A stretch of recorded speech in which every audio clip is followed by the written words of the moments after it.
నవరాత్రుల్లో భాగంగా విజయవాడలో రెండో రోజు వేదమాత గాయత్రీదేవి రూపంలో కనకదుర్గమ్మ భక్తులకు దర్శనమిస్తోంది. స్వర్ణ పంచముఖాలు, బంగారు అభయహస్తాలు, పచ్చల హారం, కంఠాభరణం, శంకు చక్రాలు, బంగారు కిరీటంతో వేదమాత దర్శనమిస్తోంది. అమ్మవారి ఈ అలంకారం జ్ఞానం, ప్రజ్ఞ, సృష్టి శక్తులకు ప్రతీకగా భావిస్తారు. ఈ గాయత్రీదేవి పంచముఖాలతో 10 కళ్లతో భూమి, ఆకాశం, సృష్టిని సూచించే రంగుల కిరీటంతో ముక్త, హేమ, నీల, విద్రుమ ధవల వర్ణాలతో అందంగా ప్రకాశిస్తూ భక్తులకు దర్శనమిస్తోంది. అన్ని మంత్రాలకు మూలశక్తి గాయత్రీదేవి. సకల వేదాలకు మూలమైన గాయత్రీదేవిని పూజిస్తే మంత్రశక్తి, బ్రహ్మజ్ఞానం కలుగుతుందని భక్తుల విశ్వాసం.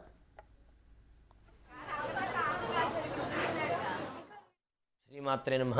ఆదిపరాశక్తి, అఖిలాండకోటి బ్రహ్మాండ నాయకి జగన్మాత ఇంద్రకీలాద్రిపైన కనకదుర్గా స్వరూపంగా అవతరించి భక్తులను అనుగ్రహించేటువంటి అమ్మవారి ఈ దివ్యమైన క్షేత్రంలో ఈ విశ్వావసునామ సంవత్సరంలో శ్రీదేవి శారదా శరన్నవరాత్రి మహోత్సవం అత్యంత వైభవపేతంగా ప్రారంభమై నేడు మనం రెండో రోజుకు చేరుకున్నాం.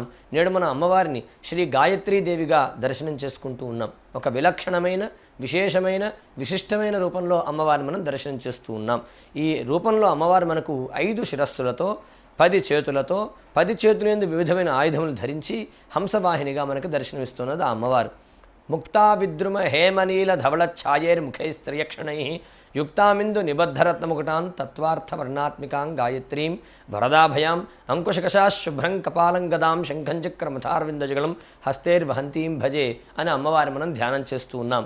5 శిరస్సులు కూడా 5 వర్ణములతో ఉంటాయి. ఈ 5 వర్ణములు ఏ వర్ణములు అంటే దేనికి చెందిన వర్ణములు అంటే భూమి, అగ్ని, ఆకాశము, వాయువు, జలము అనేటువంటి పంచభూతములు ఏవైతే ఉన్నాయో ఆ పంచభూతములకున్న వర్ణములనే తన శిరస్సుకు ధరింపచేసుకొని తానే ప్రకృతి స్వరూపం అని చెప్పి మనకి జగన్మాత తెలియపరుస్తూ ఉన్నది. ఆ విధంగా మనం గాయత్రి అమ్మవారిని ఉపాసిస్తున్నాం. వేదములకు అధిదేవత గాయత్రి అమ్మవారు.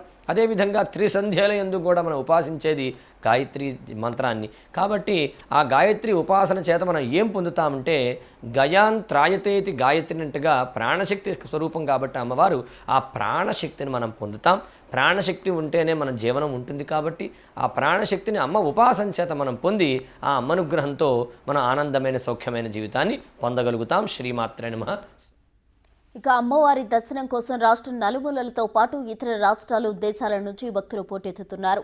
లక్షలాది మంది భక్తులు కొండపైకి వస్తుండటంతో క్యూలైన్లతో పాటు తీర్థ ప్రసాదాలు కూడా ప్రతి ఒక్కరికి అందేలా అధికారులు అన్ని ఏర్పాట్లు చేస్తున్నారు. అక్టోబర్ 2 వరకు జరిగే ఈ ఉత్సవాలకు 20 లక్షల మందికి పైగా భక్తులు వస్తారని అధికారులు అంచనా వేస్తున్నారు.